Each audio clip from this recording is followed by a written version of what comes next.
For 500 years, a small village has stood in the shadow of China's most admired landmark, the Great Wall.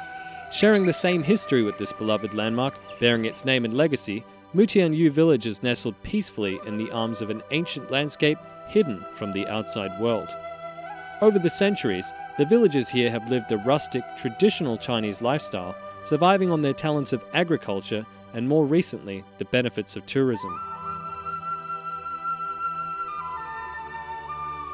Meandering Mutianyu, it's difficult to distinguish the village houses from their humble appearance.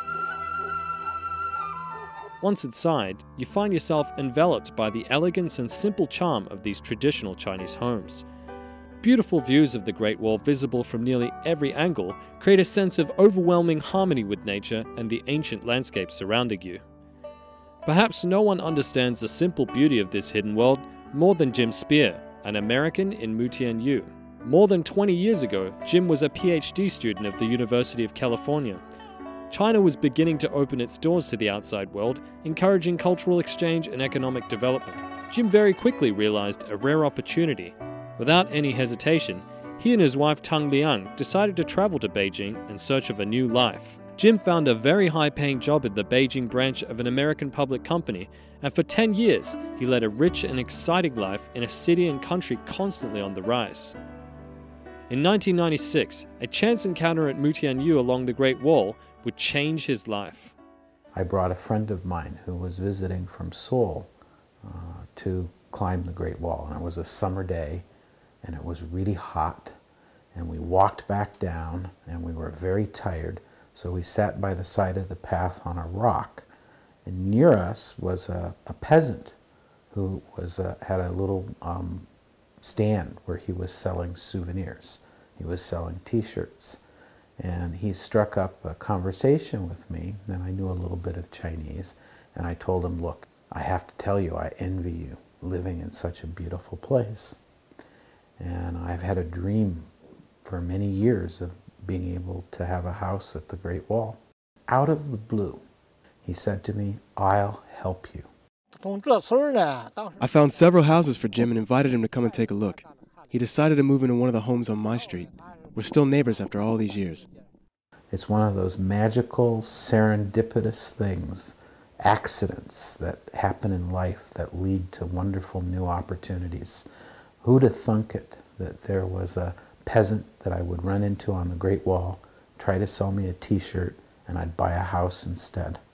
I guess it was about almost going on 10 years ago now, that I started to get really tired of being in the corporate life. It was really exhausting. And I thought, is that all there is? And I don't have any regrets for my career and what I did previously, but I was ready for something new. And so I came up with a crazy idea. I went home one night and I said to Liang, I quit. My immediate reaction was, are you joking? I said, something will turn up. She said, but really, what are you going to do? And I said, well, I think we should move out to Mutianyu Great Wall and live in our house out there. And she just looked at me. I didn't want to move to Mutianyu at the beginning because I grew up in Beijing. I'm a city person. I've never lived in the countryside. I had my way. And Liang is an equal partner in our life and in our business. And I'm very fortunate that she didn't just say, goodbye, Jim. This is what a marriage is about. Yeah, you build a life together. When the other partner makes a decision, you try your best to support it. Jim and Tang Liang decided to move to Mutianyu to begin a new adventure, free from the pressures of modern life. We sat in the courtyard for the first time, and到家了. We had the feeling of having arrived at home, and then bang, bang, bang, bang, bang, bang on the front door, and we were scared to death what happened. And so Liang goes out to the gate, and there's this little old man, a wizened, wrinkled old man, and he says, you maybe don't know this, but this tree in front of your gate, this pear tree belongs to me. And your Jeep, we had a Cherokee Jeep at the time, your Jeep is crushing the roots of the tree, so it's not getting enough oxygen. And you can't park there. Jim realized he had a lot of work to do if he was going to make Mutianyu a real home. It's odd, to have somebody, an outsider like me, come and live in the village. So the people were more than anything else curious. What's this weird foreigner here? I remember how it got started is on Saturday evenings after dinner, some of the menfolk in the village would just come on over and want to chat. And so I had always had booze. So I had foreign booze. And they just loved it. It was really fun. And so it was a great education for me. Life eventually started to fall into place, and his relationship with the local villagers also improved. Jim began to reconstruct his home. He wanted to retain the original structure and characteristics while also incorporating modern convenience as much as possible, improving the building's overall comfort and appeal. During this dramatic transformation, Jim redesigned the house to emphasize the beautiful scenic views of the Great Wall from nearly every angle. Coming to live full-time in the village really created many new opportunities, and something did turn up.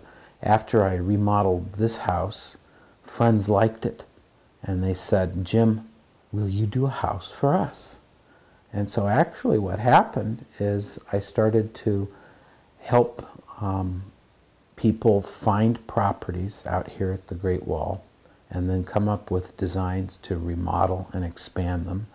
Jim looked for a quiet life in the village under the Great Wall, and he inadvertently discovered a new career in the process. Now I've done more than 30 houses, and so sort of willy-nilly by accident I've become a designer, I guess a kind of architect.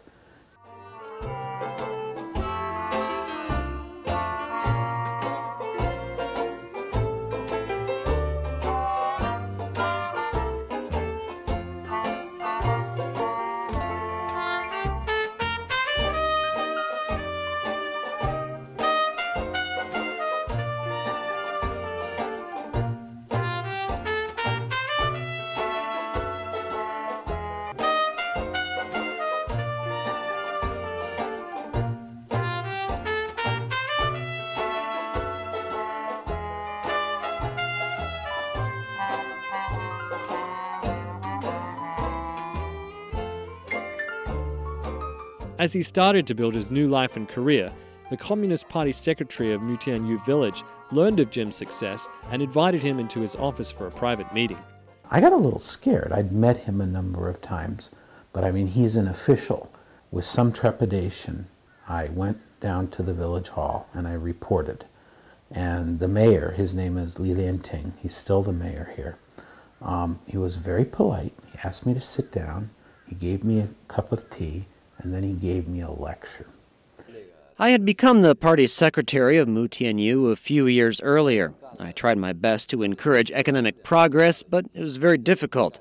The young people had all moved away to look for new opportunities. They couldn't find jobs here.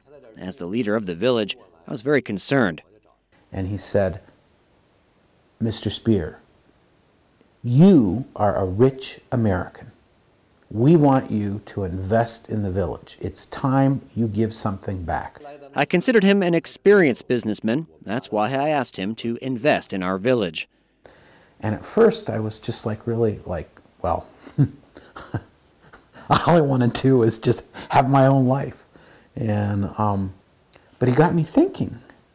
And it turns out that actually this party secretary, a peasant from this little village under the Great Wall, had a lot to teach me about what it meant to be part of a community, and that individual people in the community had a responsibility to make a contribution.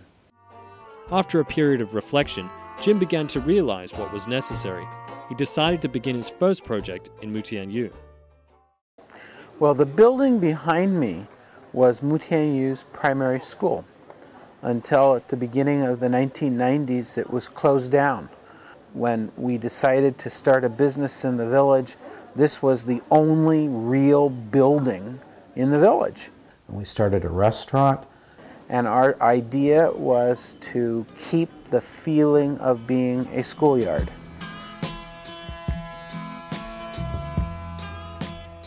In 2008, after management of the schoolhouse became stable, a new thought occurred to Jim. He envisioned building a place where visitors to Mutianyu could enjoy a longer stay in this beautiful environment. He rented an abandoned tile factory in the village center and transformed it into a luxury hotel, Mutianyu's Brickyard. Throughout my whole life, people have helped me. And so one of the things that's important to me, and I think for any person, is to say thank you and to remember the people who've helped you. So one of the things I put up here at the Brickyard is an old Chinese. In Chinese it says 吃水不忘挖井人, and it means something like if you drink the water, don't forget the people who dug the well. And so I've been drinking a lot of water, and it's really important for me not to forget that I didn't do it all by myself. That there have been many people, from the workers to the villagers to the government officials, to my wife, to my family, to my friends, to my teachers, to my employers. Everybody's given me a wonderful opportunity. What Jim was able to accomplish has greatly impacted the community. The homes he rebuilt are clean, tidy, and very tasteful. Mutianyu is more beautiful than before. Everyone has really learned a lot from the experience. Nowadays, the villagers can find jobs near their homes, and life is improving. So life is full of challenges and problems, but there are also many opportunities, and I'm a very fortunate person.